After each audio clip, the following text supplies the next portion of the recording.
Chapter 13 Fun with Magnets. Paheli and Bujo went to a place where a lot of waste material was piled into huge heaps. Something exciting was happening. A crane was moving towards the heap of junk. The long hand of crane lowered a block over a heap. It then began to move. Guess what? Many pieces of iron junk were sticking to the block as it moved away. Figure 13.1 Picking up pieces of iron from waste.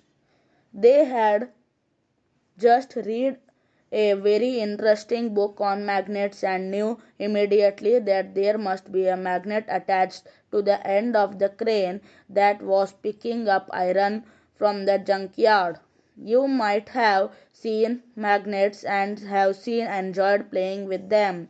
Have you seen stickers that remain attached to iron surface like almirahs or the doors of refrigerators?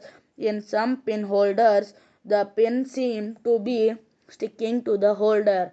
In some pencil boxes, the lid lifts tightly when we close it even without a locking arrangement. Such stickers, pin holders and pencil boxes have magnets fitted inside.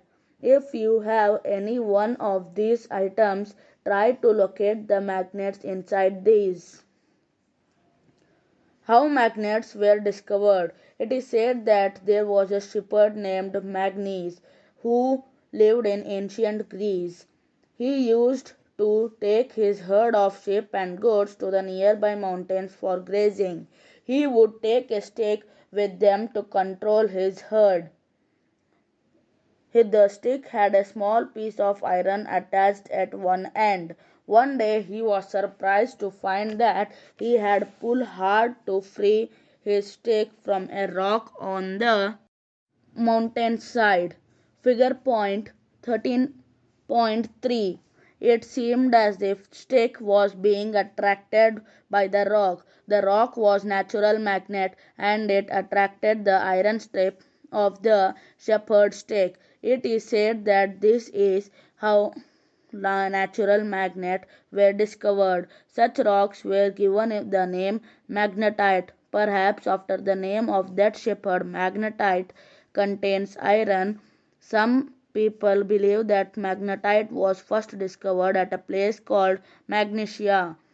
The substance having the property of attracting iron are known as magnets. This how the story goes. In any case, people now have discovered that certain rocks have the property of attracting pieces of iron. They also found that small pieces of these rocks have some special properties. They named these naturally occurring materials magnets. Later on, the process of making magnets from piece of iron was discovered. These are known as artificial magnets. Nowadays, artificial magnets are prepared in different shapes. For example, bar magnet, horseshoe magnet, cylindrical or ball-ended magnet. Figure 13.4 shows a few such magnets. Activity 1. Take a plastic or a paper cup. Fix it on a stand with the help of clamp as shown in figure 13.5. Place a magnet inside the cup and cover it with a paper so that the magnet is not visible.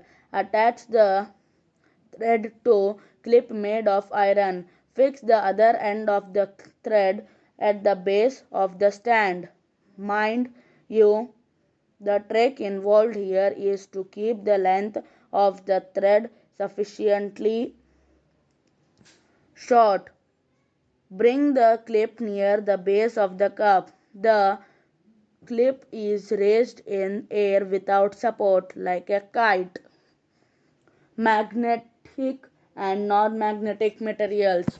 Activity 2. Let us walk in the footsteps as of Magnes. Only this time we will change the positions of the magnet and the iron. There will be magnet at one end of our shepherd's stick. We can attach a small magnet to a hockey stick, walking stick, or a cricket wicket with a tape or some glue. Let us now go out on a Magnus walk through the school playground. What does our Magnus stick pick up from the school ground? What about the objects in the classroom? Collect various objects of day to day use from your surroundings. Test these with Magnus stick. You can also take a magnet, touch these objects with it, and observe which objects stick to a magnet. Prepare a table in your notebook as shown in table 13.1 and record your observation. Look at the last column of table 13.1 and note the objects that are attracted by a magnet. Now make a list of materials from which each objects are made. Is there any material common in all the objects that are attracted to the magnet? We understand that magnet attracts certain materials whereas some do not get attracted towards magnet. The materials which are get attracted towards a magnet are magnetic. For example, iron, nickel or cobalt. The materials which are not attracted towards a magnet are called non-magnetic. What materials did you find to be non-magnetic from table 13.1? Is soil magnetic or non-magnetic material?